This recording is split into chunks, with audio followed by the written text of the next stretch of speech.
Many people want to be clever, to have tricks, shortcuts, hacks. But I tell you, intellect alone is light without fire. It may brighten a room, but it cannot forge steel. Today I share with you not 9 empty hacks, but 4 habits. These are not meant to entertain the mind, they are meant to transform it. Because you are not here to become clever, you are here to become unshakable. Before the world begins to speak, you must already be awake, not just with your eyes but with your spirit too. Most people rise into the noise and the noise becomes them. Every vibration from the world enters their minds like drops of ink in clear water. Suddenly their thoughts are not their own, their intentions no longer pure. The first hack, if you wish to call it that, is not about thinking more or reading faster. It is about cutting away the noise in order to hear the one thing that matters, your own inner voice.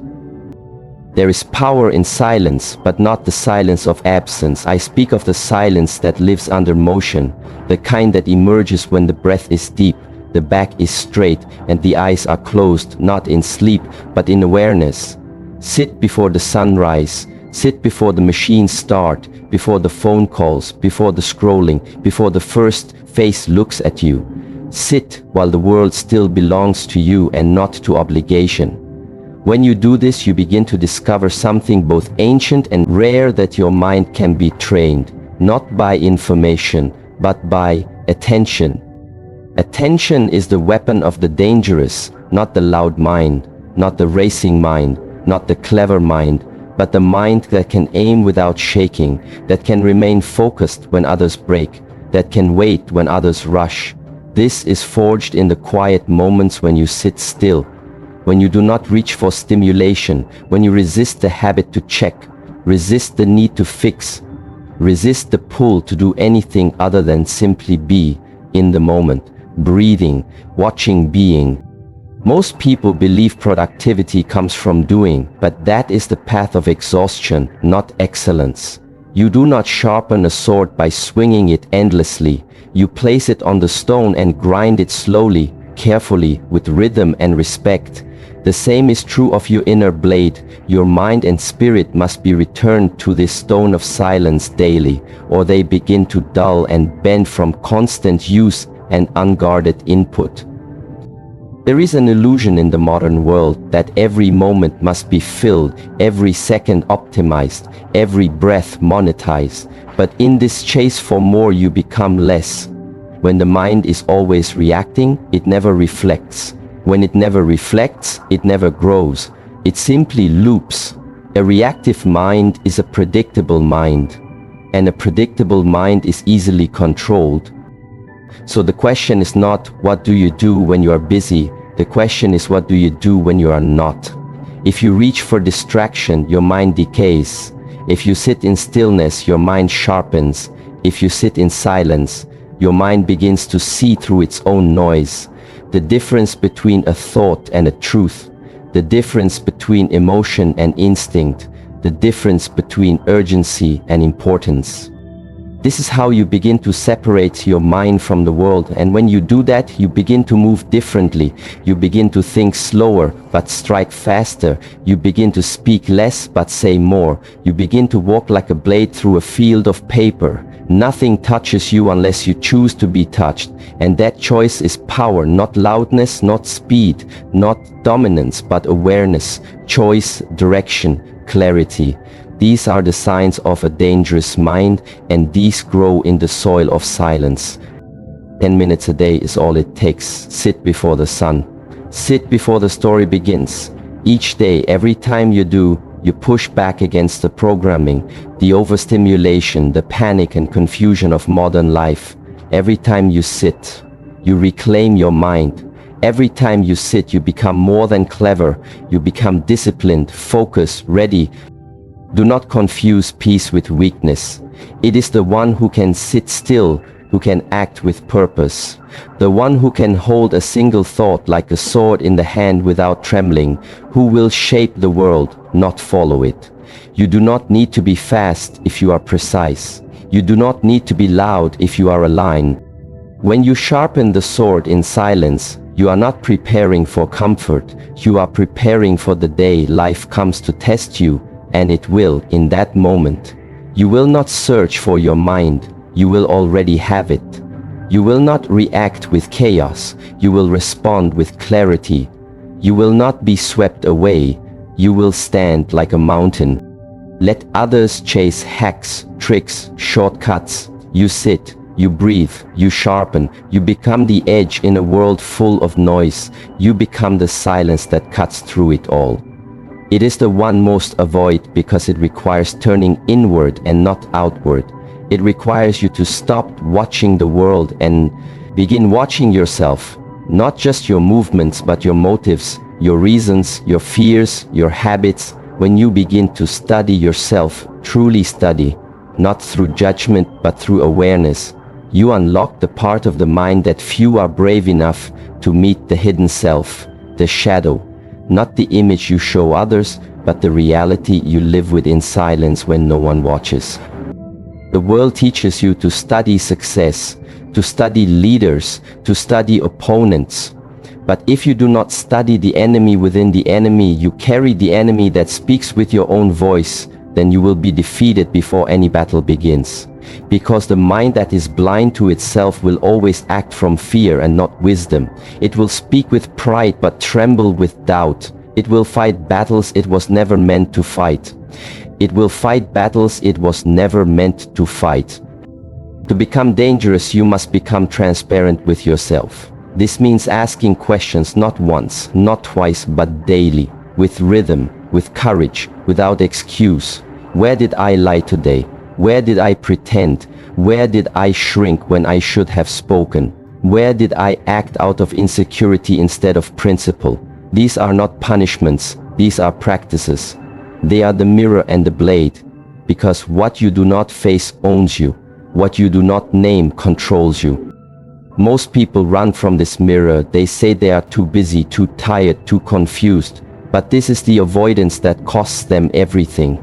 They lose clarity, they lose inner ground, they lose discipline, and live in reaction to unhealed noise deep within them. A person who cannot study themselves will always be at war with others, because they are at war with their own reflection. But when you sit down at the end of each day, not with a screen, not with noise, but with stillness and a journal or a breath or even silence, you give yourself the chance to peel back the surface of your actions and ask why again and again. Not just what did I do, but what was I afraid of? Not just what did I say, but what was I trying to avoid? This is not easy, but it is simple and it is powerful, because truth clears the fog, and when the fog clears, you see the target, and when the target clears, you see the target, and the target, when you see the target, your strike becomes inevitable. Most people think strength is in control, but true strength is in knowing where you are weak and not hiding it. This is not about becoming perfect, this is about becoming aware, and from awareness comes choice, and from choice comes mastery. When you begin to see your patterns, you begin to change your path, not by force, but by clarity. And clarity is dangerous because it cuts through illusion, and no illusion can survive the mind that studies itself without fear. You cannot master what you do not measure, and you cannot measure what you do not observe. You must look at your triggers, your habits, your repeated emotional spirals. You must see the loop before you can break it. Otherwise, your life is not yours, it belongs to the pattern, and the pattern belongs to the past. So begin to study the enemy within, with patience, with strength, with honesty, not with guilt, not with shame. Guilt freezes the mind, honesty frees it. You will see parts of yourself you do not like. That is natural. Do not panic, do not hide. Observe like a monk, like a warrior, with stillness, with respect. And in that observation, the part that was once unconscious becomes conscious, and what is conscious can be shaped, directed, refined. A sharp mind is not one that knows everything, it is one that knows itself. Because a mind that knows itself cannot be manipulated. It cannot be deceived by praise or destroyed by insult. It cannot be provoked into chaos or seduced into comfort. It stands not because it is hard, but because it is clear, and clarity born from self-study becomes unshakable presence. If you ask yourself these questions every night, you do not become broken, you become forged. Every self-truth is a blade added to your arsenal. Every lie seen and let go is a chain removed from your spirit. Every old fear brought to light is a gate opened in your mind. And beyond that gate is power, the kind that does not need to be shown because it is known. So end your day in truth just as you began it, in silence. Bookend your life with awareness. Begin with stillness, end with reflection. The mind you build between those 2 points will not be ordinary. It will not be reactive. It will not be weak. It will be dangerous because it is aligned, because it is conscious, because it has nothing to hide and everything to give. With purpose and direction, without hesitation or doubt. Do not study others until you have studied yourself, and once you do, you will no longer chase their approval or fear their opinion, because the voice inside you will be louder than the world outside. And when that happens, you will no longer be moved unless you choose to move. Reaction is to reclaim the one thing most people lose every day, their power. The world moves fast and expects you to move faster. It throws opinions at you, news at you, insults at you, and it waits to see what you do next. Most people, they respond instantly, not because they are wise, but because they are untrained. The untrained mind reacts, the trained mind waits, the dangerous mind chooses. There is a moment so small, most never see it. The space between stimulus and response, in that space lives your entire future. Every argument, every mistake, every regret, they are born not from the moment itself, but from how fast you let the moment control you. Someone speaks, you feel attacked before the words even finish. You defend someone, criticizes you, and before you even breathe, your anger rises. Someone praises you, and before your heart beats.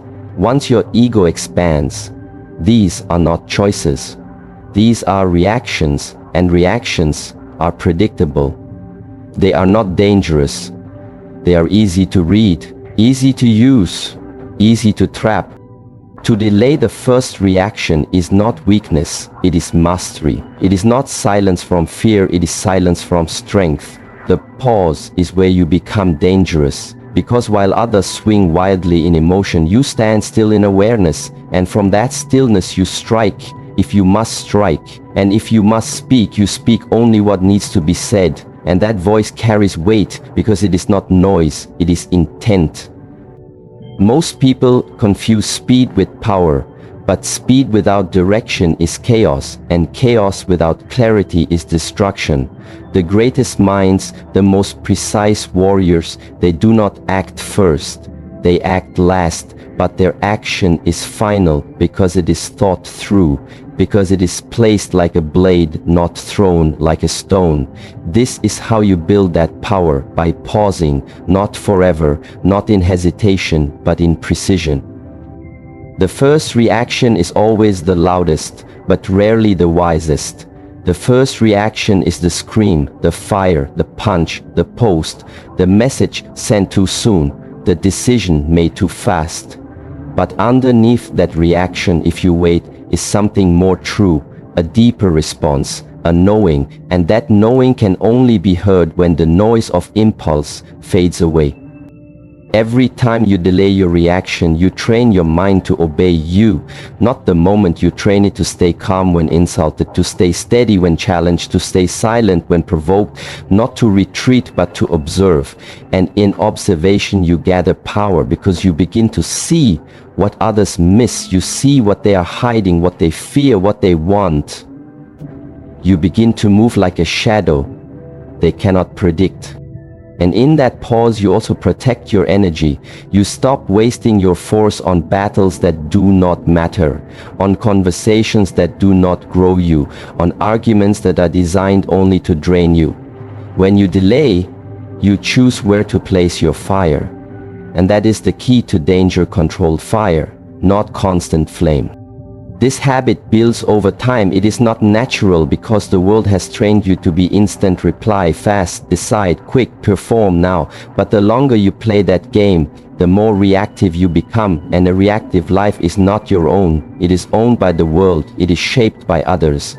Every pause is a moment where you return to yourself, where you break the chain, where you choose your direction again. Train this with small things. When someone cuts you off in traffic, do not yell.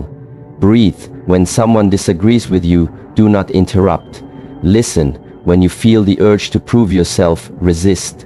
Prove nothing. Watch more. Speak less. Decide slowly. Act fully, and when the world sees that you are not moved by its push, it begins to respect your pull. The delayed reaction is not just about silence. It is about freedom. Freedom from manipulation, freedom from pattern, freedom from the need to always win the conversation, the need to always be right, the need to always respond. It is the moment where you take back your discipline, where you prove to yourself that your emotions serve you, not control you. There is strength in holding back, not out of fear, but out of choice. Because when the moment truly requires your voice, your movement, your decision, it will come clean, sharp, true. Not dressed in anger, not dripping with fear, but forged in stillness. And that kind of movement is rare and powerful, because it carries the weight of intention, and intention is what makes action real. So begin now. Begin to pause before you speak, before you react, before you assume, before you agree, before you defend. In every pause there is clarity, in every pause there is strength, and if you train it daily, it becomes your default. And when that happens, nothing owns you, not anger, not fear, not the world, because you do not move from impulse, you move from purpose. And that is the mind no one can control. Move like a blade, rest like a mountain. This is the rhythm of those who are not just strong, but unbreakable. To be dangerous is not to always be active, it is not to always be sharp, always intense, always ready. That is how steel becomes brittle, that is how the mind burns out, that is how the body begins to betray its own energy. What you must understand is that power is not constant action, it is precise movement, followed by deliberate stillness. A blade does not swing endlessly. It waits, it watches, it is still until the strike is needed, and when it moves, it is clean, direct, final. Then it returns to its sheath without fear, without doubt. It knows it will be called again, only when the moment is right. This is how your mind must move, and this is how your body must live, with rhythm, with discipline, with recovery. Most people believe they need more energy, more motivation, more hours. They believe the answer is more, but it is not more, it is better, sharper, more aligned. The dangerous mind does not burn all day, it ignites when needed. Then it returns to the mountain, it returns to stillness, so that the next time it is called, it is not tired, it is not drained, it is not resentful. It is ready. Every day should hold this shape, movement followed by pause, action followed by reflection. A fire that builds and then cools. This is how nature works. This is how the seasons turn. This is how the breath moves in and out. Inhale, exhale, not one without the other. If you inhale forever, you drown. If you exhale forever, you collapse. It is the balance that sustains life. And it is the same for the path of discipline. Move with focus, train your body. Even 15 minutes done with full attention is more powerful than an hour done in distraction. Train your breath, your control, your movement, your stillness. This does not need to be extreme, it only needs to be consistent, because consistency is what shapes the mind. Consistency is what breaks weakness, not intensity. Done once, but intention done daily. After the movement comes the rest, not the rest of laziness, but the rest of warriors who know they have given enough for the day, who know they do not need to be in battle every second, who know that regeneration is part of the path. Sleep is not an escape. It is not where you lose time. It is where you gain strength, where the mind resets, where the body rebuilds, where the spirit sinks back into its depth. If you do not rest, you do not recover. If you do not recover, you cannot grow. Your strength becomes tension, your awareness becomes irritation, your fire becomes chaos, and people begin to fear your instability, not your power. Your presence begins to fade because you are no longer present. You are stretched thin, loud, tired, trying to hold too much, trying to prove too much. But when you build rhythms, sacred habits, daily rituals that move you into training, into silence, into focus, and then into rest, you begin to walk the path of balance. And that path leads to clarity. That path leads to strength that does not fade in the face of pressure. It expands in it. Resting like a mountain means you are not moved by every wind, by every voice, by every demand. You do not need to respond to every message, every thought, every impulse. You rest not because you are weak, but because you know the battle comes. And when it comes, you will rise with full energy, full clarity, full readiness, not by accident, but by design. You protect your energy like a monk protects the temple. You do not open the gates to every noise, every request, every distraction. Your energy is sacred. Your mind is sacred, your body is sacred. They are not to be traded for comfort or popularity or praise. They are to be trained, preserved, and deployed when needed, not before, not after, exactly when required. There is danger in the one who moves without warning and disappears without fear, who can enter the fire and leave untouched, not because they are invincible, but because they are prepared. They know when to step forward and when to step back. They know how to strike and how to still. This is not randomness. This is training. This is the result of years of rhythm, of flow, of knowing oneself fully. So begin building this balance. Move with full force when it is time. Then step back into silence with the same discipline. Wake early, train briefly but deeply. End your day with rest, not noise. Protect your sleep. Protect your stillness. Guard your recovery like a warrior guards his blade. And when the time comes to act, you will be sharper than anyone expects. You will move like a blade through smoke and return like a mountain to its place, unmoved, untouched, ready again without rush, without fear, with power not drawn from chaos but from rhythm, from clarity, from self-control. And that is what makes you truly dangerous.